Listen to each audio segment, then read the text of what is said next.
Leviticus chapter 4, Laws for Sin Offerings, verse 1. And the Lord spoke to Moses, saying, Speak to the people of Israel, saying, If anyone sins unintentionally in any of the Lord's commandments about things not to be done, and does any one of them, if it is anointed priest who sins, thus bringing guilt upon the people, then he shall offer for the sin that he has committed a bull from the herd without blemish to the Lord for a sin offering. He shall bring the bull to the entrance of the tent of meeting before the Lord, and lay his hand on the head of the bull, and kill the bull before the Lord. And the anointed priest shall take some of the blood of the bull, and bring it into the tent of meeting. And the priest shall dip his finger in the blood, and sprinkle part of the blood 7 times before the Lord in front of the veil of sanctuary. And the priest shall put some of the blood on the horns of the altar of fragrant incense before the Lord, that is in the tent of meeting. And all the rest of the blood of the bull he shall pour out at the base of the altar of burnt offering, that is at the entrance of the tent of meeting.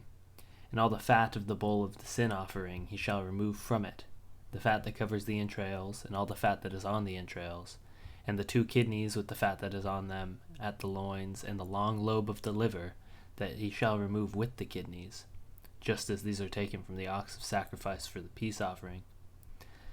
And the priest shall burn them on the altar of burnt offering. But the skin of the bull and all its flesh, with its head, its legs, its entrails, and its dung, all the rest of the bull, he shall carry outside of the camp to a clean place, to the ash heap, and shall burn it up with fire of wood. On the ash heap he shall burn it. If the whole congregation of Israel sins unintentionally, and the thing is hidden from the eyes of the assembly, and they do any one of the things that the Lord's commandment ought not to be done, and they realize their guilt, when the sin which they have committed becomes known, the assembly shall offer a bull from the herd for a sin offering, and bring it to the front of the tent of meeting. And the elders of the congregation shall lay their hands on the head of the bull before the Lord, and the bull shall be killed before the Lord. Then the anointed priest shall bring some of the blood of the bull into the tent of meeting, and the priest shall dip his finger in the blood, and sprinkle it 7 times before the Lord in front of the veil. And he shall put some of the blood on the altar that is in the tent of meeting before the Lord. And the rest of the blood he shall pour out at the base of the altar of burnt offering, that is at the entrance to the tent of meeting. And all its fat he shall take from it and burn on the altar. Thus he shall do with the bull, as he did with the bull of sin offering, so he shall do with this. And the priest shall make atonement for them, and they shall be forgiven. And he shall carry the bull outside the camp, and burn it up as he burned the first bull. It is a sin offering for the assembly. When the leader sins, doing unintentionally any one of the things that by the commandments of the Lord his God ought not to be done, and realizes his guilt, or the sin which he has committed is made known to him, he shall bring his offering, a goat, a male without blemish, and he shall lay his hand on the head of the goat and kill it in the place where they killed the burnt offering before the Lord. It is a sin offering. Then the priest shall take some of the blood for the sin offering with his finger, and put it on the horns of the altar of burnt offering, and pour out the rest of the blood at the base of the altar of burnt offering. And all its fat he shall burn on the altar, like the fat of the sacrifice of the peace offerings. So the priest shall make atonement for him and his sin, and he shall be forgiven. If any one of the common people sins unintentionally by doing any one of the things that the Lord's commandments ought not to be done, and realizes his guilt, or the sin which he has committed is made known to him, he shall bring for his offering a goat, a female without blemish, for his sin which he has committed. And he shall lay his hand on the head of the sin offering, and kill the sin offering in the place of burnt offering. And the priest shall take some of the blood with his fingers, and put it on the horns of the altar of burnt offering, and pour out the rest of the blood at the base of the altar. And all its fat shall be removed, as the fat is removed from peace offerings. And the priest shall burn it on the altar for a pleasing aroma to the Lord. And the priest shall make atonement for him, and he shall be forgiven. If he brings a lamb as his offering for a sin offering, he shall bring a female without blemish, and lay his hand on the head of the sin offering, and kill it for a sin offering in the place where they kill the burnt offering. Then the priest shall take some of the blood for the sin offering with his finger, and put it on the horns of the altar of burnt offering, and pour out the rest of the blood at the base of the altar. And its fat he shall remove, as the fat of the lamb is removed for the sacrifice of peace offerings. And the priest shall burn it on the altar on top of the Lord's food offering. And the priest shall make atonement for him for the sin which he has committed, and he shall be forgiven.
you.